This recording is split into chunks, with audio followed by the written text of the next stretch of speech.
ही घटना आहे दक्षिण मुंबईतील भेंडी बाजार परिसरातील घाटी गल्ली भागात असलेल्या मुघल बिल्डिंगमध्ये अब्दुल्ला डोगडिया हे आपल्या पत्नी नसरीन आणि दोन मुली आयशा आणि जैन सोबत राहत होते. अब्दुल्ला अंधेरीमध्ये मोबाईल फोन एक्सेसरीजचे दुकान चालवत होते. कुटुंब अत्यंत आनंदात होतं. दोन्ही मुली आपल्या शैक्षणिक भविष्याबाबत उत्सुक होत्या.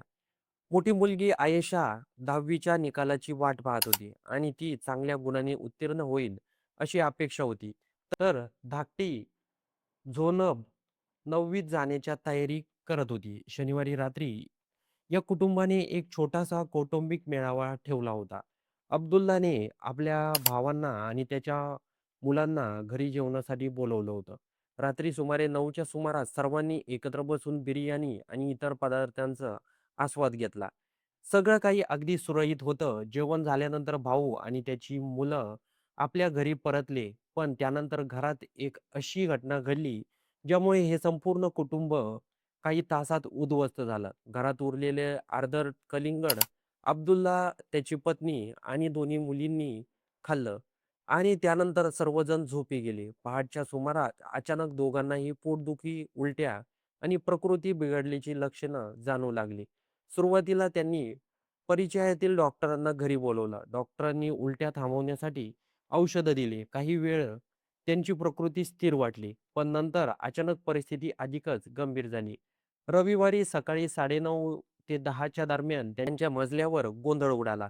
शेजारच्यांनी 4थ्या मजल्यावर राहणारे होमिओपॅथिक डॉक्टर झैद कुरेशी यांना बोलावलं. त्यांनी तपासणी केली तेव्हा धक्कादायक दृश्य समोर आलं. झैनच्या तोंडामधून फेस येत होता. तिची नाडी लागत नव्हती. बाकी तिघेही अर्धवट शुद्धीवर होते. त्यानंतर तातडीनं त्यांना रुग्णालयात हलवण्यात आलं. सर्वप्रथम त्यांना मोहम्मद अली रोडजवळील साबू सदकी रुग्णालयात नेण्यात आलं. मात्र तेथे झोनबाला दाखल करण्यापूर्वीच मृत घोषित करण्यात आलं. त्यानंतर अब्दुल्ला, नर्सिन आणि आयशाला जे रुग्णालयात हलवण्यात आलं. पण दुर्दैवाने उपचार सुरू असतानाच एकामागून एक तिघांचाही मृत्यू झाला. या घटनेनंतर सर्वात मोठा प्रश्न उपस्थित झाला आहे. तो म्हणजे मृत्यूचं खरं कारण काय? आणि कारण घरात बनवलेली बिर्याणी इतर 5 जणांनी खाल्ली होती, पण त्यांना कोणताही त्रास झाला नाही. त्यामुळे बिर्याणीमुळे विषबाधा झाली असण्याची शक्यता कमी मानली जात आहे. दुसरीकडे उरलेलं कलिंगड चौघांनी खाल्लं होतं. त्यामुळे प्राथमिक संशय कलिंगडावर गेला आहे. पण डॉक्टरांचं म्हणणं आहे, की शिळ्या कलिंगडामुळे इतक्या कमी वेळात चौघांचा मृत्यू होणं अत्यंत अशक्य आहे. जे रुग्णालयाचे वैद्यकीय अधीक्षक डॉक्टर संजय सुरेशे यांनी स्पष्ट सांगितलं आहे, की कलिंगडमुळे इतके गंभीर विषबाधा होणं दुर्मिळ आहे. कदाचित त्यात काही भेसळयुक्त पदार्थ असू शकतात किंवा मग पूर्णपणे वेगळं कारण असू शकतं. केईएम रुग्णालयातील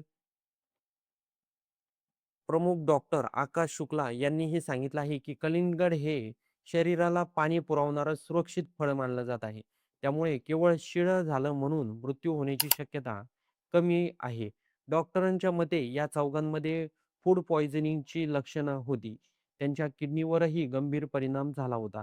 त्यामुळे एखादं विषारी रसायन भेसळ किंवा इतर कोणता घातक पदार्थ अन्नातून शरीरात गेला का, याचाही तपास सुरू आहे. एकीकडे डॉक्टर गोंधळलेले आहेत, दुसरीकडे पोलिसांचाही तपास गुंतले आहेत आणि संपूर्ण मुंबई एका प्रश्नाचे उत्तर शोधते. एका कलिंगडामुळे खरंच चौघांचा जीव जाऊ शकतो का? की या प्रकरणामागे आणखी एखादं भयानक सत्य दडलं आहे? तोपर्यंत हे प्रकरण रहस्यमय राहणार आहे आणि या निष्पाप कुटुंबाच्या मृत्यूमुळे संपूर्ण मुंबईत हळहळ व्यक्त केली जात आहे.